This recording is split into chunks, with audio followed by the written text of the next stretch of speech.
S2, S3. Jadi punya gambaran bagaimana merancang suatu proposal, mengerjakannya, kemudian sampai nanti mempresentasikan dalam bentuk misalnya jurnal dan sebagainya. Jadi di sini memang benar-benar kami mengharapkan proses Anda itu bagaimana membuat soft skill Anda itu berkembang dengan bagus. Jadi yang di sini yang saya tekankan adalah soft skill-nya, bukan hard skill. Kalau hard skill itu Anda bagaimana mencari nilai yang bagus. Nilai yang bagus itu adalah output dari Anda berproses tadi. Jadi di sini tidak ada UTS maupun UAS. Yang dinilai di sini adalah prosesnya, bagaimana Anda memproses, membuat suatu materi, mempresentasikan, memahami, dan sebagainya. Ya, di sini diberikan waktu yang banyak untuk Anda berproses, kemudian mengerjakan itu sehingga hasilnya lebih bagus. Nah, kemudian di praktikum, karena Anda itu waktu mikrobiologi umum, itu secara daring, sehingga di sini saya harapkan setiap kelompok itu nantinya bisa mengerjakan secara luring. Kenapa? Keterampilan lab itu benar-benar yang mendasari Anda nanti kalau Anda mau MBKM atau PKL di suatu instansi di luar dunia pendidikan. Ya, jadi misalnya banyak sekali industri-industri yang membuang limbah, yang menghasilkan limbah. Jadi dari skala pemukiman sampai suatu industri yang besar itu menghasilkan limbah. Nah, limbah tersebut bagaimana memproses mendegradasinya. Nah, kemudian pencemaran itu bisa karena aktivitas manusia, bisa secara alami. Nah, di sini saya harapkan dari mata kuliah bioremediasi ini bisa diawali dari tingkat lab. Sehingga keterampilan lab itu sangat penting sekali. Nah, kemarin saya mengamati dari mahasiswa yang mikrobiologi umumnya itu secara daring, kemudian masuk lab untuk PKL atau untuk skripsi, ternyata basicnya, keterampilan dasarnya itu banyak yang salah. Jadi harus mengulang lagi. Sehingga saya harapkan dari mata kuliah bioremediasi ini benar-benar nanti mahasiswa-mahasiswa yang sudah vaksinasi kedua, kemudian sehat, jadi nanti kalau Anda batuk atau gejala flu, itu tidak boleh masuk lab. Jadi yang masuk lab itu benar-benar yang sudah vaksinasi kedua, kemudian Anda sehat. Maka dari jadwal praktikum, itu dari saat ini, mulai kuliah sampai awal praktikum itu masih lama. Jadi ada waktu Anda yang belum vaksinasi kedua COVID, itu depan bisa vaksinasi kedua, kemudian yang Anda di luar Malang, jadi kalau Anda terpaksa tidak bisa ke Malang, Anda harus ikut secara daring. Tapi kalau Anda yang sudah di Malang, kemudian sudah memenuhi vaksinasi kedua, kemudian sehat, besaran tes COVID, tes antigennya, silahkan dimanfaatkan kesempatan peluang fasilitas untuk meningkatkan kompetensi skill penelitian atau praktikum di laboratorium. Ya, jadi ini benar-benar keterampilan yang diharapkan oleh nanti Anda mau S2, S3 atau mau kerja di suatu instansi. Ini banyak sekali instansi yang berhubungan dengan mikrobiologi yang di situ dituntut keterampilan lab-nya yang tinggi, bukan berdasarkan nilai IPK dan sebagainya, tapi memang benar-benar keterampilan lab.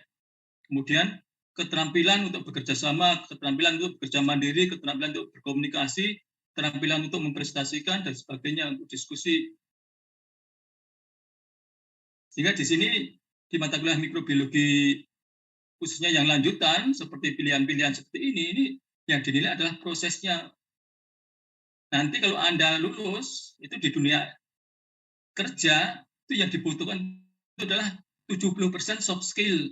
IPK lama studi itu nanti ranking keberapa untuk diperhatikan untuk diterima itu.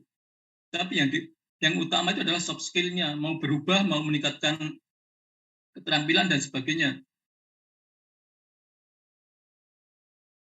Ya ini jadi nanti mata kuliah bioremediasi itu yang mengampu itu saya sendiri, kemudian Pak Irfan, kemudian Pak Dian Siswanto itu sebagai KPS S1 Pak Dian. Nah kemudian ini 3 SKS 2 SKS kuliah dan 1 SKS praktikum. Ya, jadi kuliahnya dilaksanakan dengan metode tutorial, berdiskusi, tugas terstruktur, presentasi, dan kuliah lapang. Jadi kuliah lapang ini karena masa pandemi, karena sekarang untuk mencari izin untuk kuliah lapang itu sangat sulit sekali, sehingga nanti mungkin banyak ke tutorial saja. Kemudian praktikumnya itu secara mandiri dengan sistem small project, tapi ini karena pesertanya banyak, tidak mandiri lagi, tapi dengan kelompok, meskipun kelompok itu nanti bisa dinilai secara mandiri bagaimana hasil akhir hasil small project tersebut, datanya benar atau tidak, dan sebagainya. Nah, nanti saya harapkan Anda bisa kerja di lab, kemudian saya pantau, sehingga nanti kalau ada kesalahan sejak dini, saya perbaiki, sehingga jangan sampai datanya salah. Jadi materi utama dari kuliah ini adalah bagaimana dampak negatif macam-macam polutan, dari polutan gas, polutan cair, maupun polutan padat dalam suatu ekosistem. Kemudian konsep dan berbagai faktor yang memengaruhi biodegradasi dan bioremediasi. Jadi dalam proses bioremediasi, faktor utama yang bisa meningkatkan proses bioremediasi adalah biodegradasi. Biodegradasi tersebut dilakukan oleh organisme dari tumbuhan, hewan, maupun mikrobia. Tapi di sini ditekankan pada mikrobia. Nah, jadi bioremediasi ini terjadi di lingkungan, tapi konsep dasarnya melalui biodegradasi. Bagaimana organisme, misalnya mikrobia, bakteri, jamur, dan sebagainya, bisa mendegradasi suatu polutan di lingkungan, sehingga lingkungan yang tercemar tersebut bisa menjadi baik lagi. Kemudian teknologi yang sesuai untuk bioremediasi berbagai ekosistem. Jadi macam-macam teknologi yang sudah banyak digunakan, baik ex situ maupun in situ. Kemudian nanti ada proses bioremediasi, jadi menggunakan tumbuhan untuk memulihkan suatu ekosistem yang tercemar. Jadi tumbuhan ini sebenarnya kerjasama dengan mikrobia. Dan strategi untuk meningkatkan keberhasilan bioremediasi ekosistem tercemar limbah. Nah, saya tekankan lagi bahwa kalau kita bisa menguasai konsep ini, nanti kita bisa bekerja di berbagai macam bidang, di industri, dan sebagainya, dari skala perumahan. Jadi misalkan ada unit perumahan, itu seharusnya ada unit pengolah limbahnya, sampai industri, macam-macam industri. Setiap aktivitas manusia itu menghasilkan suatu limbah. Kalau limbah tersebut tidak dikelola, dibuang ke lingkungan, akan mencemari lingkungan. Nah, maka saya S3 itu penelitian disertasi saya adalah bagaimana memanfaatkan mikrobia pembentuk biofilm di ekosistem sungai. Ekosistem sungai tersebut tercemar oleh limbah deterjen. Jadi setiap manusia itu dalam hal mencuci pakaian itu menggunakan deterjen. Nah, deterjen yang tidak dikelola dengan baik di unit pengolah limbah itu dibuang ke lingkungan, akan mencemari semua ekosistem perairan, baik ekosistem sungai sampai ke laut. Itu hanya salah satu contoh, misalnya bagaimana ekosistem sungai tersebut tercemar oleh aktivitas manusia. Nah, itu kita bisa kendalikan dengan memanfaatkan bakteri misalnya untuk meremediasi atau mendegradasi senyawa pencemar pada ekosistem tersebut. Dan tidak hanya itu aja, di ekosistem pertanian banyak petani-petani menggunakan pestisida. Bahan bakar kendaraan kita menggunakan hidrokarbon. Jadi hidrokarbon tersebut juga banyak mencemari tanah, mencemari udara, mencemari perairan. Kemudian logam berat juga demikian. Jadi banyak sekali macam-macam limbah yang mencemari berbagai macam ekosistem di tempat kita. Nah, sebenarnya lebih bagus tuh mencegah daripada menanggulangi. Tapi kenyataannya di tempat kita sudah demikian. Nah, capaian pembelajarannya nanti diharapkan mahasiswa mampu menjelaskan konsep teoritis dampak pencemaran limbah di lingkungan dan metabolisme limbah tersebut secara biologis. Jadi nanti kalau Anda presentasi dengan topik tersebut, jadi konsep teoritisnya dulu, dasar. Jadi misalnya pestisida tersebut, cari satu macam pestisida, bahan aktifnya apa. Ini bahan aktifnya tersebut dilihat struktur molekulnya, rumus kimianya itu seperti apa. Jadi dia mengandung C-nya apa, mengandung N-nya apa, dan sebagainya. Dilihat dari strukturnya, kemudian dilihat toksisitasnya. Bahan kimia tersebut toksik terhadap organisme apa saja, menyebabkan gangguan apa saja.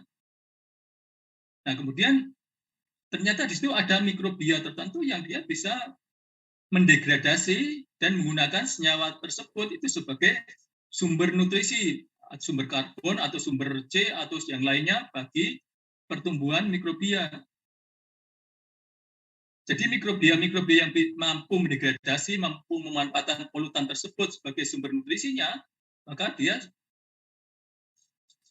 memiliki potensi yang tinggi sebagai agen biodegradasi atau agen bioremediasi.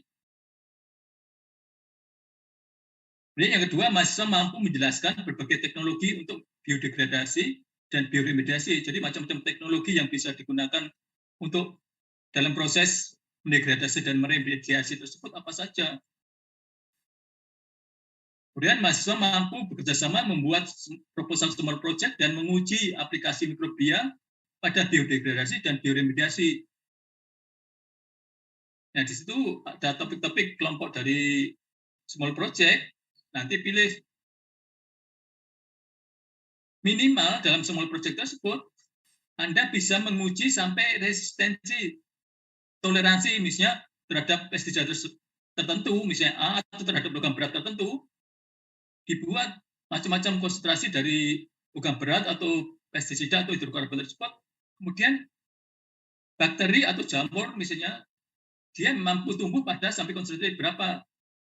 Kemudian dilihat pertumbuhannya. Jadi kalau kita menggunakan media mineral sederhana, media sintetik, yang sumber karbonnya itu adalah misalnya pestisida atau hidrokarbon, maka kalau dia itu mampu tumbuh, berarti dia bisa memanfaatkan sumber karbon satu-satunya dari pestisida atau dari hidrokarbon tersebut. Kalau dia mampu tumbuh, berarti dia mampu mendegradasi atau mampu meremediasi. Itu minimal nanti yang dilakukan di small project.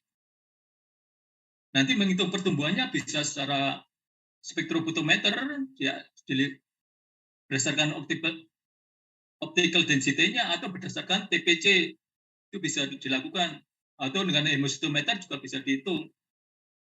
Bergantung Anda nanti yang pilih yang mana. Jadi nanti dari pengamatan parameter misalnya pertumbuhan, menghitung jumlah selnya, Anda bebas memilih. Nah, dalam memilih tersebut, Anda harus bisa memahami kenapa penggunaan ini, keunggulannya apa, kelemahannya apa, dan sebagainya. Kemudian yang keempat, mahasiswa mampu mempresentasikan tugas tertutur dan hasil small project dalam bahasa Inggris. Nah, nanti yang tugas terstruktur ini yang jurnal saja, yang bahasa Inggris, tapi yang materi kuliah yang masih teori itu bahasa Indonesia saja. Dan small project itu juga bahasa Inggris. Jadi yang bahasa Inggris itu 2 kali, jadi yang presentasi artikel jurnal dan hasil small project-nya. Jadi mahasiswa saat ini, seperti Anda, kelompok bioremediasi itu tidak akan kesulitan untuk presentasi dalam bahasa Inggris. Ya, jadi materi kuliahnya seperti ini, sudah ada tadi. Kemudian ini matriksnya, kemudian ini jadwal kuliahnya. Kemudian perhatikan, jadi misalnya nanti kelompok presentasi pertama, ini topiknya ini, kemudian yang kedua, kemudian pada akhir tiap kuis ini, misalnya tiap minggunya ini, jadi Anda harus belajar dari, makanya nanti setiap materi, baik ringkasan materinya maupun PPT-nya itu di-upload, diunggah di Google Classroom supaya dipelajari bersama oleh semua mahasiswa. Ya, jadi diharapkan semua, jadi lebih baik H-3 sebelum presentasi itu materinya sudah diunggah. Sehingga mahasiswa semuanya yang memprogram mata kuliah ini sudah belajar materinya dan materi baik dalam bentuk PPT maupun dalam bentuk ringkasan. Jadi setiap materi yang merah kuis ini jangan Anda lalaikan sehingga nanti di sini Anda punya 6 kuis. Nah, kuis ini saya harapkan nanti setiap dosen pengampu itu segera mengoreksi, kemudian segera diumumkan sehingga nanti Anda pada saat kuis pertama seminggu kemudian sudah dikoreksi kemudian diumumkan nilainya, sehingga kalau Anda yang kuis pertama itu jelek bisa meningkatkan di kuis kedua dan seterusnya, sehingga nanti diharapkan pemahaman Anda pada waktu akhir kuliah itu sudah bagus. Jadi ini Anda nanti bisa melihat dari materi kuisnya saja Anda mendapat berapa, kemudian juga dari materi ini setiap kali presentasi itu kan ada dinilai dari ringkasan materinya, kemudian PPT-nya, kemudian presentasinya, dan pemahamannya tiap kelompok akan dinilai seperti itu.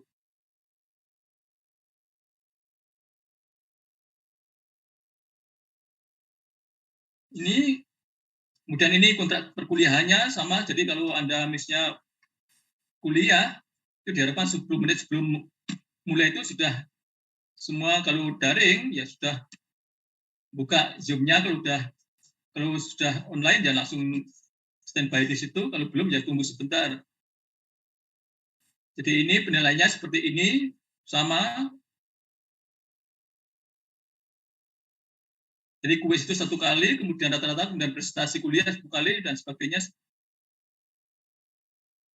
Dan praktikumnya demikian, kinerja praktikumnya nanti, dan presentasi hasil praktikum, kinerja, dan laporan praktikum, dan pemahaman, dan seterusnya. Jadi nilai akhirnya seperti ini. Kemudian ini panduan tugas terstrukturnya, ini yang khususnya yang jurnal.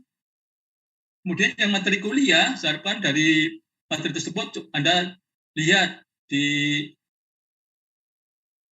buku pustaka mikrobiologi pertanian yang bahasa Inggris itu banyak, kemudian dicari di situ materinya banyak sekali, kemudian diimprovisasi, jadi diperkaya dengan misalnya Anda foto-foto dari lingkungan Anda tentang topik yang berhubungan dengan presentasi itu. Jadi materinya misalnya tanaman yang kena penyakit itu seperti apa, atau misalnya ekosistem yang kena pencemaran misalnya pestisida itu seperti apa, logam berat seperti apa, dan sebagainya. Kemudian misalnya ikan yang kena pencemaran logam berat itu seperti apa, kena hidrokarbon seperti apa, dan sebagainya. Itu banyak sekali gambar-gambar yang bisa diakses di internet, kemudian bisa dipakai untuk memperkaya inovasi-inovasi improvisasi dari materi yang dipresentasikan. Nah, kemudian untuk yang materi kuliah, jadi misalnya sekarang tadi, untuk yang hidrokarbon, kan banyak sekali jenis hidrokarbon, kemudian pestisida juga banyak sekali. Coba cari struktur molekulnya dari pestisida atau hidrokarbon atau pencemar yang lainnya itu seperti apa. Kemudian mekanisme dasarnya biodegradasi tersebut apa saja, bagaimana, kemudian mikrobanya apa saja yang bisa mendegradasi. Nah, kemudian hasilnya seperti apa? Hasil biodegradasi sempurna atau biodegradasi tidak sempurna itu apa saja?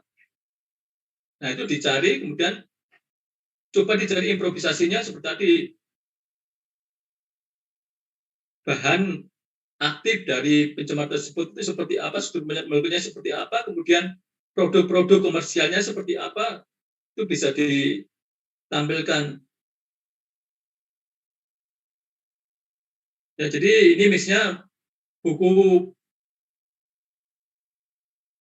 textbooknya yang bisa digunakan sebagai acuan, dan ini tidak hanya satu ini aja, tapi bisa diperkaya dengan buku yang lainnya, kemudian dari jurnal atau dari acuan-acuan yang lainnya. Ya, ini misalnya tentang biodegradasi, mencari artikel jurnalnya, kemudian mencari pustaka yang lainnya. Ya, ini coba nanti dipelajari. Kemudian prestasi materi kuliahnya, ini kelompok 1, misalnya perspektif of bioremediasi. Jadi bagaimana kita mengharapkan green teknologi yang berkelanjutan. Jadi ekosistem kita kalau dia itu berkelanjutan bagus, itu nanti bisa meningkatkan jasa lingkungannya, bisa untuk berbagai macam, untuk wisata, untuk yang lainnya, untuk pertanian dan sebagainya. Jadi bagaimana kita menyeimbangkan, menyelaraskan antara ekonomi dengan ekologi. Ya ini jadi ada 4, jadi tiap kelompoknya sudah ada. Kemudian yang presentasi jurnalnya juga sudah ada. Jadi jurnalnya itu nanti 3 hari, 3 kali pertemuan. Setiap kali pertemuan ada 2 kelompok yang presentasi. Jadi kelompoknya sudah saya bagi, kemudian dengan topik-topiknya.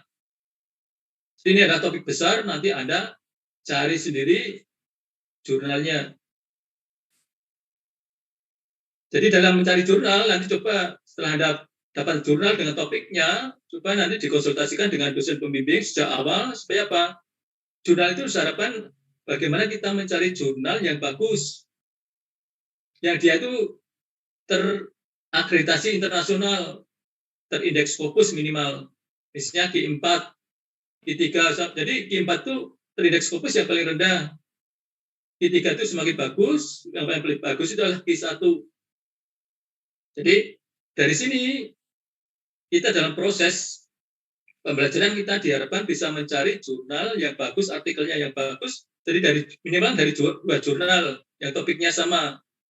Jadi nanti dalam mempresentasikan dari jurnal ini, bukan jurnal 1 isinya apa, jurnal 2 isinya apa, tapi di-blended. Dari 2 jurnal tersebut dibuat 1 judul, 1 latar belakang, 1 metode, 1 hasilnya dijadikan 1, kemudian diskusinya, pembahasannya, dan sebagainya, kesimpulannya itu dijadikan 1. Seperti kalau Anda membuat skripsi, dari puluhan jurnal, dibuat 1 judul, dibuat 1 metode, dan sebagainya. Ya, jadi ini dari jurnalnya. Nah, kemudian jadwal praktikum bioremediasi ini kan dijadwalkan hari Senin. Tapi ini seperti saya katakan tadi, jadwal ini adalah fleksibel, bergantung kelompok Anda. Nanti kita sepakati untuk penjelasan praktikumnya, apakah tanggal ini atau ya hari lain. Kalau tanggal ini bisa, nanti saya bookingkan Zoom untuk penjelasan khususnya praktikum.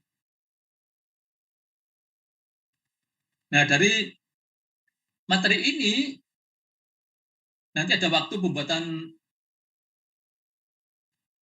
proposal small project itu dari mulai sekarang, dimulai dibuat, kemudian nanti tanggal 14 bulan 3 itu presentasi proposal small project. Sebelum presentasi, Anda pada waktu proses pembuatan itu bisa diskusi dengan dosen, yaitu dosen pengampu dari saya, dari Pak Irfan, dari Pak Dian. Anda bisa diskusi tentang proposalnya, sehingga nanti pada waktu presentasi proposal small project itu tidak banyak yang harus direvisi. Nah, kemudian dari sini setelah presentasi kemudian diperbaiki, kemudian dilanjutkan dengan preparasi serta sterilisasi bahan dan alat. Jadi ini penting sekali Anda berdasarkan proposalnya tersebut, Anda butuh bahan apa saja, alat apa saja. Nah, di sini Anda harus datang ke lab untuk menyiapkan bahan dan alatnya. Kemudian tanggal 28, ini pengamatan lapang dan pengambilan sampel. Jadi kalau kita pengambilan sampel tersebut, kita harus juga mengukur parameter-parameter lingkungan. Jadi misalnya suhu udara, kemudian kelembapan udara, kemudian kalau misalnya di tanah, misalnya pH tanahnya itu berapa, suhu tanahnya berapa, kemudian kandungan bahan organiknya dan sebagainya itu nanti diukur. Kemudian sampelnya mau berapa, kemudian alat pengambil sampelnya tersebut apa saja, kemudian wadahnya, kemudian untuk mengawetkan sampel tersebut sampai ke lab itu menggunakan apa. Nah, di sini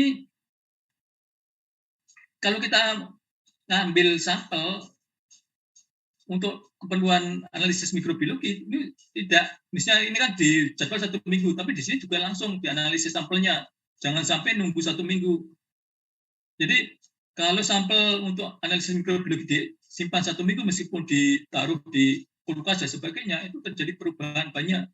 Jadi saya harapkan pada waktu ini Anda semua sudah siap untuk misalnya lembur analisis sampelnya sampai nanti diinkubasi. Setelah diinkubasi, tiap hari saudara amati. Jadi nanti waktu praktikum ini adalah fleksibel bergantung masing-masing kelompok. Tiap kelompok tersebut waktunya berbeda-beda dan tidak tentatif, tidak pasti seperti yang di jadwal ini. Ini adalah jadwal formal sesuai dengan yang ditawarkan oleh jurusan, tapi untuk pelaksanaan small project itu masing-masing kelompok fleksibel bergantung dari anggota kelompok tersebut bisanya hari apa, jam berapa. Nah, nanti ketua kelompoknya masing-masing kelompok tersebut itu nanti mengisi di grup WA mikrobiologi, nanti melihat hari apa, kalau misalnya hari Senin ingin hari Senin misalnya jam 1, itu nanti Anda booking hari Senin jam 1, Anda mau masuk ke lab satu kelompok misalnya. Kenapa? Karena di lab mikrobiologi selama masa pandemi itu ada shift. Jadi setiap hari itu shiftnya ada pagi jam 8 sampai jam setengah 12, kemudian setengah 12 sampai jam sore. Itu biasanya yang pagi penuh, biasanya yang siang yang agak longgar. Nah, di sini kalau Anda misalnya 6 kelompok, nanti dibagi misalnya ada Senin sampai Jumat, nanti dibagi. Anda misalnya ada yang Senin, ada yang Selasa, ada yang Rabu, itu lebih bagus. Kenapa? Kuota maksimum di lab mikrobiologi itu adalah 24 mahasiswa.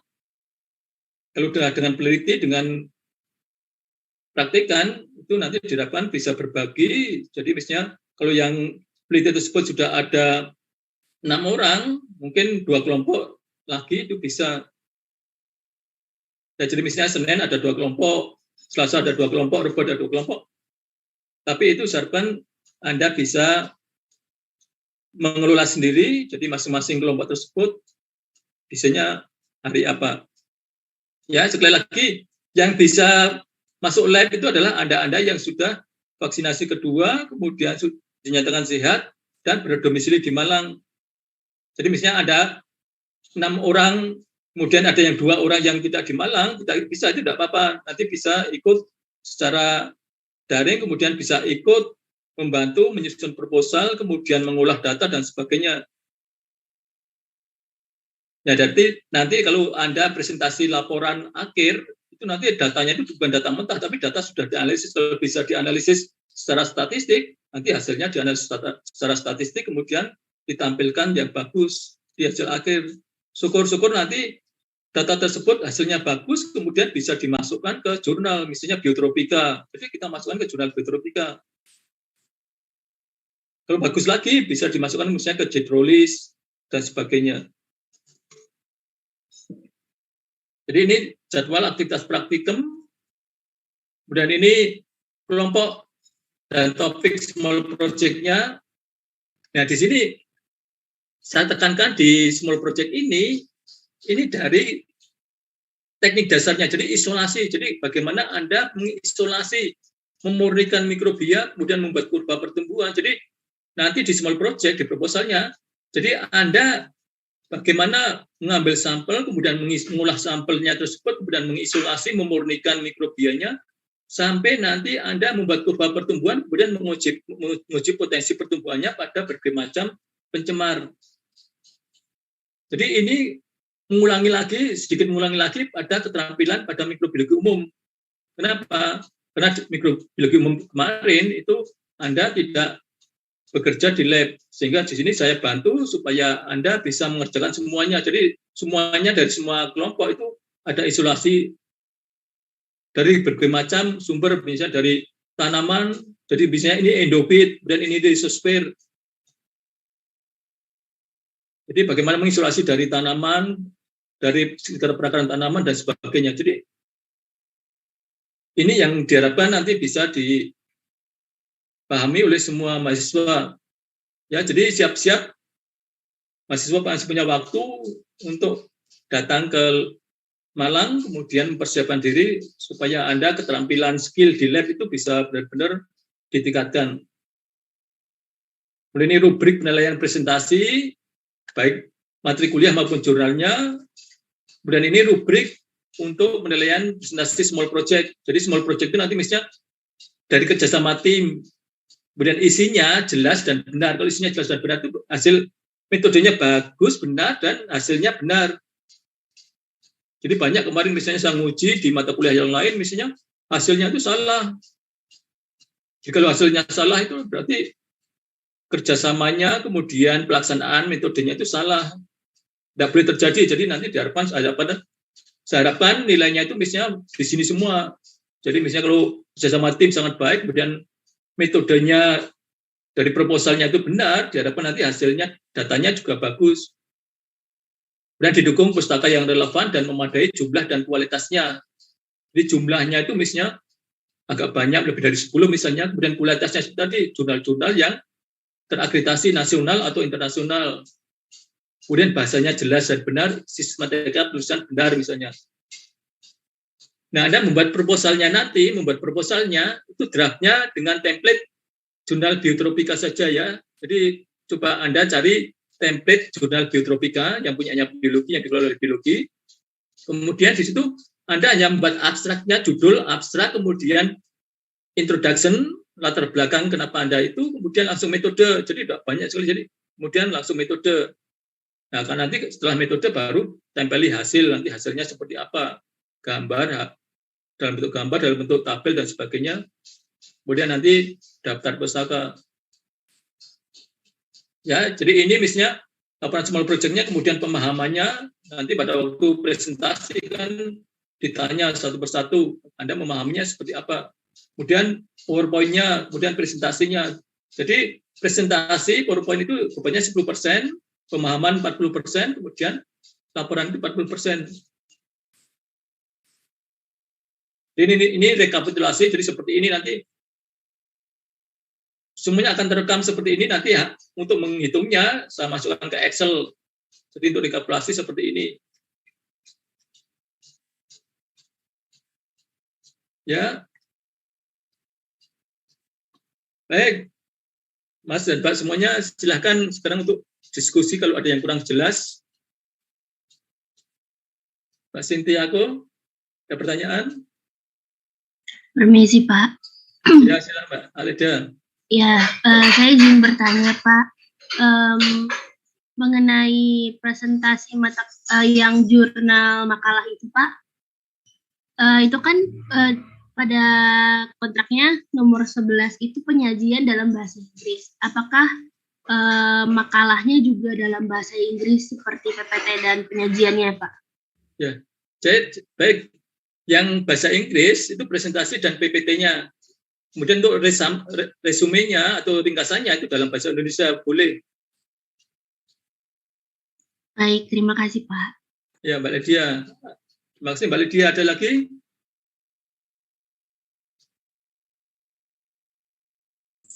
Permisi, Bapak. Oke, silakan. Ya, saya Puspa, Bapak. Saya izin bertanya terkait praktikum ya, Pak. Kalau Ya. misalnya kita kan tidak semuanya bisa ke Malang ya, Pak. Nah, itu nanti Ya, kan betul. akan difasilitasi dengan Zoom. Nah, tadi saya sempat melihat untuk jadwal kuliah, di mana jadwal tersebut pada pukul 10 sampai jam 1 itu ada tabrakan juga, Pak, dengan praktikum Ya. kelas mikro industri.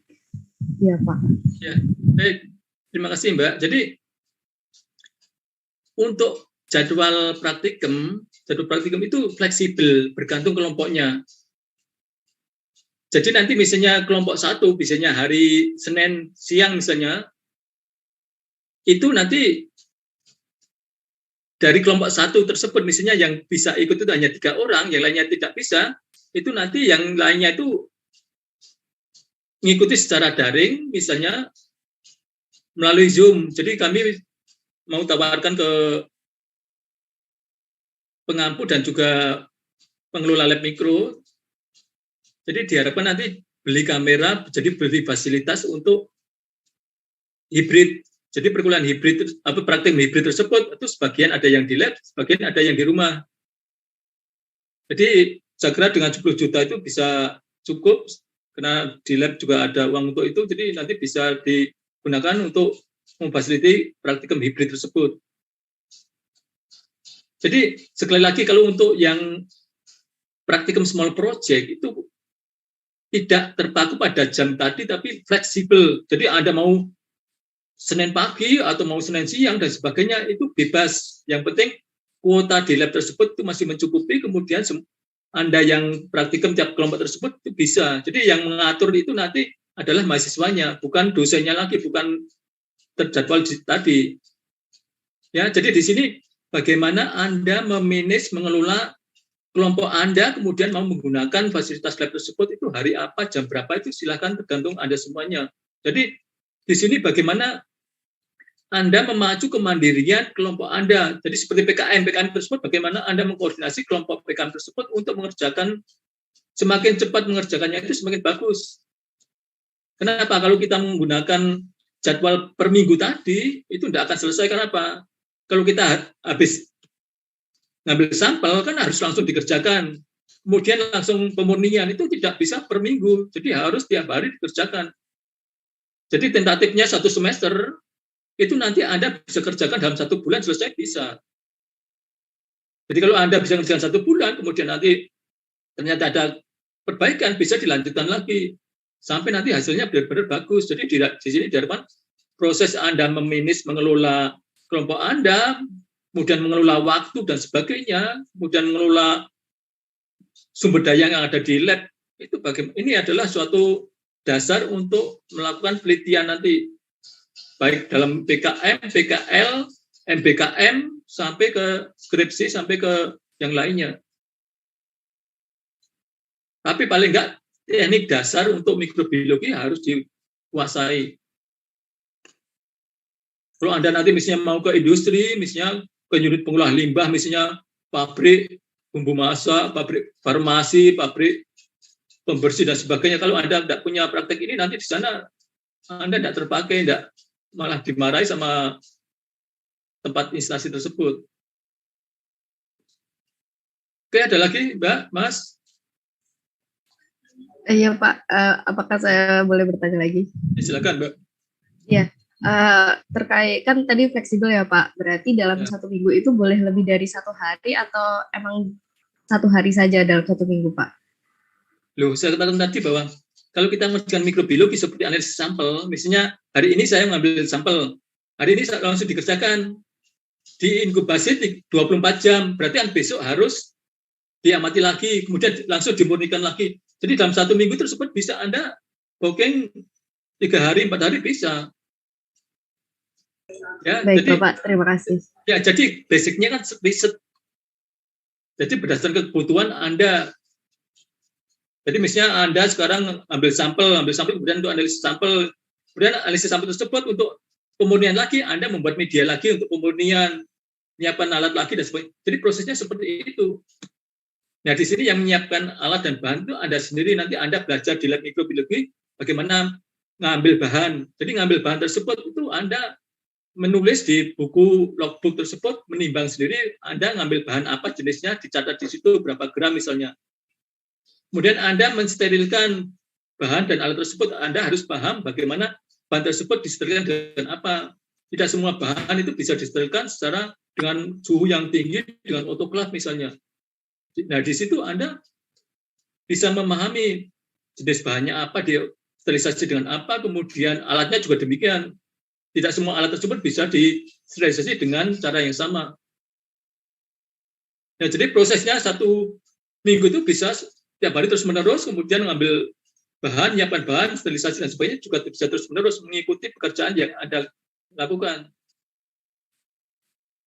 Tidak seperti di mikrobiologi umum, kemudian disiapkan semuanya, itu tidak. Tadi di sini benar-benar berbasis riset. Mana Mbak Puspa? Iya, Bapak, terima kasih sudah cukup dipahami. Ya, ada lagi silakan. Saya izin bertanya, Bapak. Ya, silakan Mbak Fenty. Ya, terima kasih. Saya izin bertanya, Bapak, pada jadwal praktikum terdapat pengamatan lapang dan pengambilan sampel. Saya izin bertanya terkait dengan pengambilan sampel, Pak. Apakah dengan demikian untuk pengambilan sampel itu dilakukan secara real life. Jadi mahasiswa itu harus mencari bakteri yang tercemar di lapangan secara langsung, ataukah di laboratorium sudah memiliki sampel yang dapat langsung digunakan oleh mahasiswa, atau bagaimana, Gap? Ya, jadi di sini memang seperti yang disampaikan Mbak Benti tadi, mahasiswa harus benar-benar bisa mengamati di lapang. Jadi kalau kita belajar bioremediasi, kita harus bisa mengamati fenomena yang di lapang, ekosistem yang tercemar tersebut seperti apa. Jadi misalnya kalau Anda sering reparasi sepeda motor, ada bengkel mobil, bengkel sepeda motor dan sebagainya, itu kan seringkali ada tumpahan minyak, tumpahan oli dan sebagainya. Lingkungan yang tercemar tersebut seperti apa? Kemudian misalnya ekosistem sungai tercemar deterjen misalnya, ekosistem sungai yang tercemar deterjen seperti apa? Fenomena Anda bisa foto dan sebagainya. Kemudian Anda bisa mengamati parameter lingkungan tadi, jadi misalnya suhunya seperti apa, pH-nya berapa dan sebagainya. Jadi kalau kita belajar bioremediasi, harus kita mengamati ekosistemnya, fenomena di alam seperti apa. Kenapa? Kalau kita menghitung jumlah bakteri tersebut dipengaruhi oleh misalnya konsentrasi pencemar tersebut di lapang, oleh faktor-faktor lingkungan, suhu, pH, dan sebagainya. Jadi harus seperti itu. Kemudian cara mengambil sampelnya seperti apa itu nanti, kan dalam proposal itu nanti dipresentasikan, benar nggak cara mengambil sampelnya, alatnya seperti apa. Kemudian supaya proporsional dan representatif pengambilan sampel tersebut, itu bagaimana, itu juga Anda bisa mencari macam-macam proposal itu seperti apa. Kalau ngambil sampel di air itu seperti apa, di ekosistem sungai, di ekosistem danau, di tanah dan sebagainya itu seperti apa, alatnya apa dan sebagainya itu bisa. Nah, di situ memang langsung, Mbak. Jadi kami tidak menyiapkan bahan yang sudah ada di lab misalnya, itu tidak membelajarkan mahasiswa untuk mengamati fenomena di alam dan mengamati parameter lingkungan yang ada di alam. Ya, Mbak Benti, gimana? Baik, Bapak, dapat dipahami. Terima kasih. Dan nanti kalau waktu misalnya kelompok Anda itu tidak semuanya bisa ikut itu, nanti Anda bisa memvideokan pada waktu pengambilan sampel. Ya.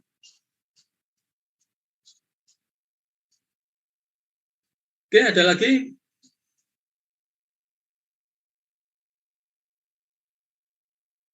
Mas, Mbak? Ada lagi, silakan. Ya, jadi tolong setiap kelompok, setiap mahasiswa intensifkan komunikasi dengan pembimbing, dengan dosen pengampu ya. Jadi jangan sungkan, jangan enggan Anda berkomunikasi dengan dosen pengampu. Jadi baik dari materi kuliah baik materi yang dipresentasikan dalam bentuk materi dasar teori maupun dari jurnal maupun dari small project, itu coba selalu didiskusikan dengan dosen, kemudian supaya nanti hasilnya bisa bagus.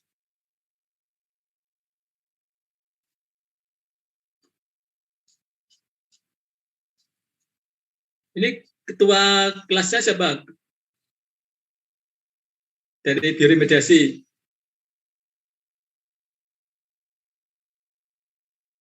Mbak Puspa siapa, Mbak Puspa yang ditunjuk ketua kelasnya ini? Iya Pak, untuk ketua kelasnya masih belum didiskusikan ya Pak. Mohon maaf. Nanti ketua kelasnya bisa berdiskusi, kemudian nanti dari selama perkuliahan atau praktikum itu nanti bisa sebagai perwakilan untuk diskusi dengan dosen, misalnya nanti untuk praktikum awal, untuk penjelasan itu nanti hari apa, jam berapa, supaya nanti bisa kami sediakan link Zoom-nya. Ya, kemudian saya katakan tadi bahwa karena RPS-nya dan pembagian kelompoknya dengan topiknya sudah jelas, tolong itu mulai sekarang tiap-tiap kelompok segera berkoordinasi, kemudian persiapkan semua tugasnya sehingga nanti tidak menunda pekerjaan. Jadi kalau menunda pekerjaan itu biasanya hasilnya tidak bagus. Jadi Anda mengurangi stres, mengurangi beban SKS dan sebagainya itu mulai sekarang disiapkan. Kalau sekarang misalnya minggu kedua itu semuanya sudah selesai, tiap kelompok dengan materinya itu bisa didiskusikan, kemudian nanti tinggal mempresentasikan saja, tinggal memahami, kemudian nanti punya waktu banyak untuk belajar. Jadi saya akan memantau di GCR nanti diunggah secepatnya tidak apa-apa. Jadi materi-materi yang sudah bagus didiskusikan, langsung diunggah saja, sehingga nanti semuanya bisa belajar sejak awal, sehingga nanti pada waktu kuis dan sebagainya itu hasilnya bagus.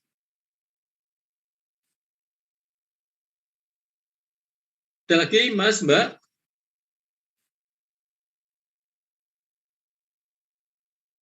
Kemudian presensinya seperti biasa melalui SIAM, jadi jangan lupa nanti mengisi presensi melalui SIAM. Ada lagi Mbak Puspa, Mbak Benti, Mbak Lydia, Mbak Laida, dan yang lainnya.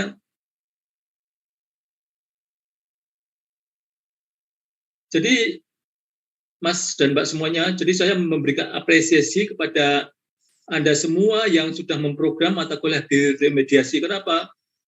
Kelestarian lingkungan itu sangat penting sekali. Kenyataannya sampai detik ini dan semakin jauh ke depan itu banyak sekali ekosistem kita yang semakin rusak.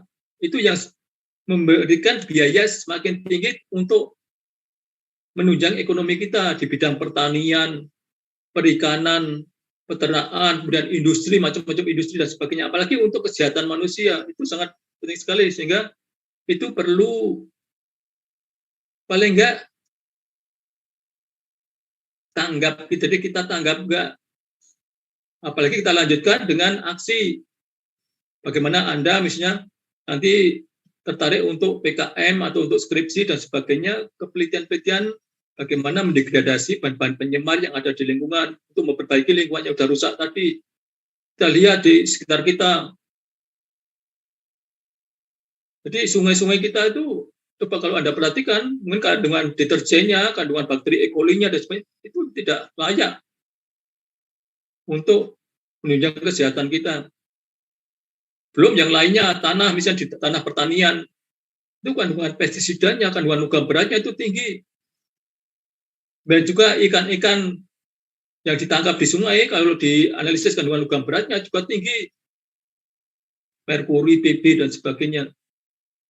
Nah, kalau ekosistem kita seperti itu, apakah ikan tersebut layak untuk dikonsumsi? Buah-buahan, sayuran yang sering disemprot dengan pestisida, yang banyak mengandung logam berat, banyak mengandung pestisida, banyak mengandung hidrokarbon, apakah layak untuk dikonsumsi untuk kita? Industri-industri yang banyak sekali industri dari skala kecil sampai tinggi, apakah punya unit pengolah limbah? Di sana Anda yang nanti bertanggung jawab kalau Anda bekerja di industri untuk supaya apa? Hasil sisa dari industri tersebut itu tidak dibuang langsung ke lingkungan, tapi diolah di unit pengolah limbahnya. Teknologinya pakai apa dan sebagainya, mikrobanya menggunakan apa misalnya. Itu Anda yang bertanggung jawab di situ. Dari skala pemukiman juga, unit perumahan yang banyak misalnya, itu tidak boleh juga tiap rumah tangga itu membuang limbahnya ke ekosistem. Jadi di situ harus dikumpulkan dulu di unit pengolah limbah, kemudian diolah, kemudian setelah dia itu memenuhi syarat, baru dibuang ke lingkungan. Itu supaya ekosistem kita itu bagus. Ya, jadi sekali lagi apresiasi yang tinggi bagi Anda semuanya dari kami. Kenapa? Karena Anda sebagai generasi muda itu tanggap memprogram mata kuliah ini, kemudian nanti saya harapkan nanti kalau mengambil mata kuliah ini paling minimal Anda jangan ikut mencemari lingkungan. Jadi kalau Anda mandi, mencuci dan sebagainya, menggunakan bahan-bahan yang ramah lingkungan. Deterjen, bahan aktifnya itu jangan menggunakan turunan dari hidrokarbon, tapi yang alami. Jadi kalau Anda nyuci batik, jangan pakai deterjen, tapi pakai klerek. Itu kan surfaktannya dari tanaman, atau surfaktan yang dihasilkan oleh mikrobia. Banyak produk-produk biosurfaktan yang di situ ada eco-labelingnya memang lebih mahal, tapi di situ ramah lingkungan. Kalau Anda saya tanya, misalnya Anda menggunakan deterjen apa, bahan aktifnya apa, mesti tidak tahu. Ya kan Mbak Puspa? Anda nyuci pakaian dengan deterjen, saya tanya bahan aktifnya apa, mesti tidak tahu. Konsentrasinya berapa yang dianjurkan, itu mesti tidak tahu. Nah itu biasanya hal-hal seperti itu yang harus diperhatikan bagi kita yang ambil mata kuliah tertentu, itu minimal output dasarnya seperti itu. Kita semakin sadar terhadap kelestarian lingkungan.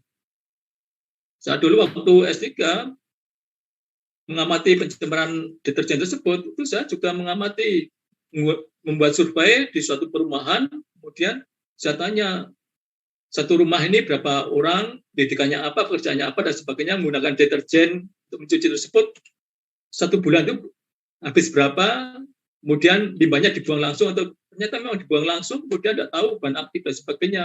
Kemudian memilih deterjen tersebut, yang penting busanya banyak, dan sebagainya. Ya, jadi, kemudian apalagi kalau ke petani menggunakan pestisida juga demikian, dosisnya tidak mengikuti aturan, kemudian jenisnya juga sering dioper semacam-macam, langsung jadikan satu, dan sebagainya. Sehingga ekosistem pertanian kita juga semakin rusak. Oke, ada lagi Mbak, Mas? Sebelum saya tutup.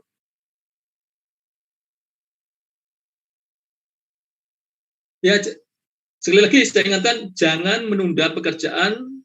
Jadi ada yang misalnya dapat presentasi minggu ke-13, tapi membuatnya ya 2 hari mau presentasi itu baru membuat, ya hasilnya kurang bagus. Jadi jangan sampai demikian. Jadi kalau Anda dapat minggu ke-12 atau ke-13 biasanya sekarang boleh dikerjakan. Kemudian punya waktu banyak untuk diskusi, untuk konsultasi dengan teman dan dengan dosen pengampu. Jangan Anda punya moto diam itu emas, itu tidak berlaku di sini. Jadi justru Anda semakin banyak diskusi itu semakin bagus. Jadi nanti waktu presentasi Anda akan dinilai dari Anda diskusinya, sering tanya. Jadi tapi tidak boleh seorang itu mendominasi dalam diskusi. Jadi semua punya kesempatan peluang yang sama. Jadi bagaimana Anda mengatur siapa-siapa yang presentasi, kemudian diskusi dan sebagainya itu lebih bagus. Ya, ada lagi Mbak, Mas?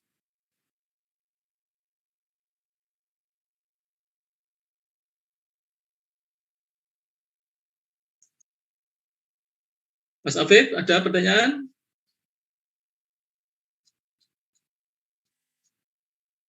Mbak Sinta? Tidak ada, Pak. Mbak Tansania? Mbak Novita? Oh, masih belum, Pak. Mbak Nuraini? Belum, Pak. Mbak Desti? Tidak ada, Pak. Mbak Lydia? Sudah cukup, Pak, dari saya. Mbak Intan? Mbak Raihana? Kalau sejauh ini saya masih belum ada yang ingin ditanyakan, Pak. Mbak Suci? Mbak Benedikta? Mbak Gina? Belum ada, Pak. Belum ada, Pak. Mbak Rahilin? Mbak Valensky? Belum ada pertanyaan, Pak. Ya, baik.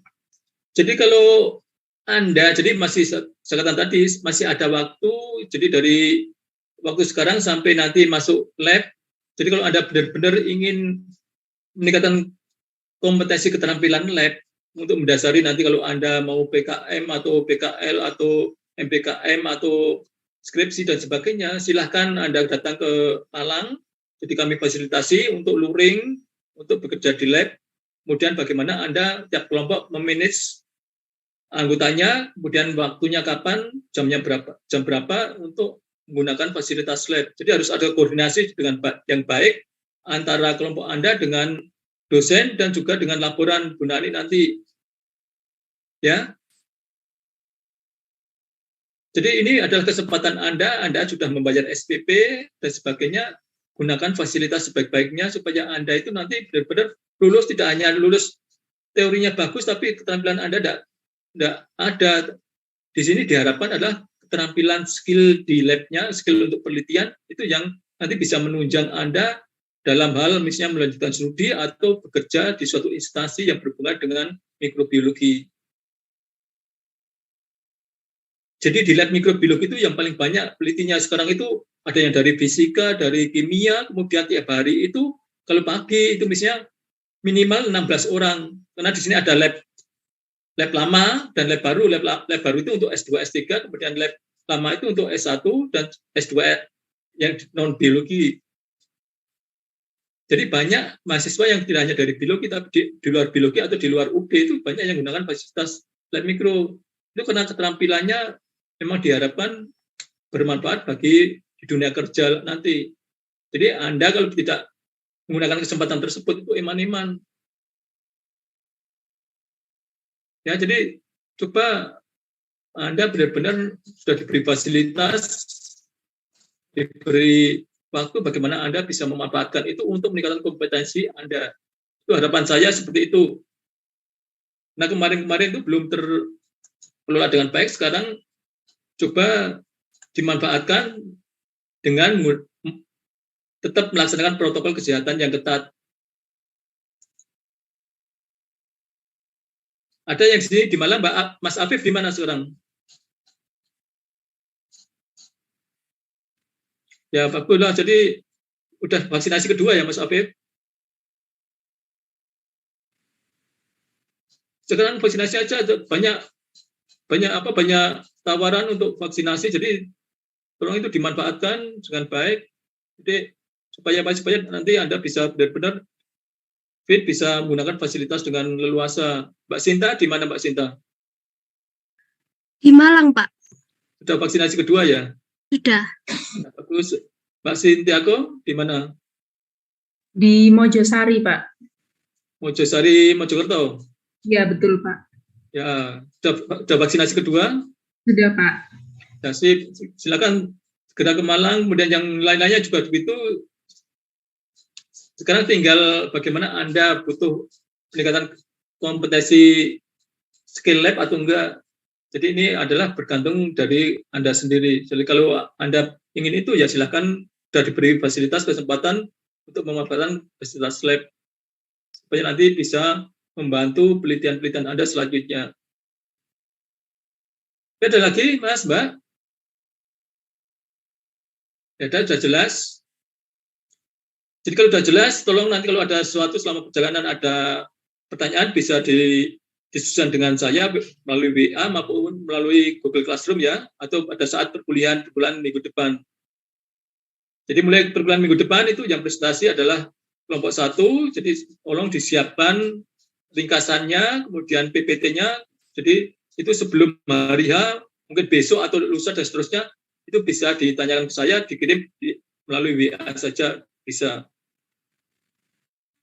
Nah, nanti setelah fix baru diunggah ke GCR. Ya, Mas, Mbak? Oke, kalau tidak ada, mungkin untuk perkuliahan hari ini cukup sekian. Terima kasih sekali. Sampai ketemu minggu depan. Dan saya harapkan kalau ada sesuatu yang belum jelas selama mengerjakan dari RPS ini, baik berhubungan dengan materi kuliah maupun jurnal maupun praktikum, bisa ditanyakan melalui WA atau melalui GCR. Saya kira untuk kuliah hari ini cukup sekian. Terima kasih kepada Mas dan Mbak semuanya. Salam sehat dan sejahtera. Terima kasih juga kepada tim PSIK yang telah memberikan fasilitas Zoom pada pagi hari ini. Oke, selamat pagi. Sampai ketemu minggu depan ya, Mbak. Iya, Pak. Terima kasih. Baik, Pak. Terima kasih banyak. Selamat pagi, Pak. Baik,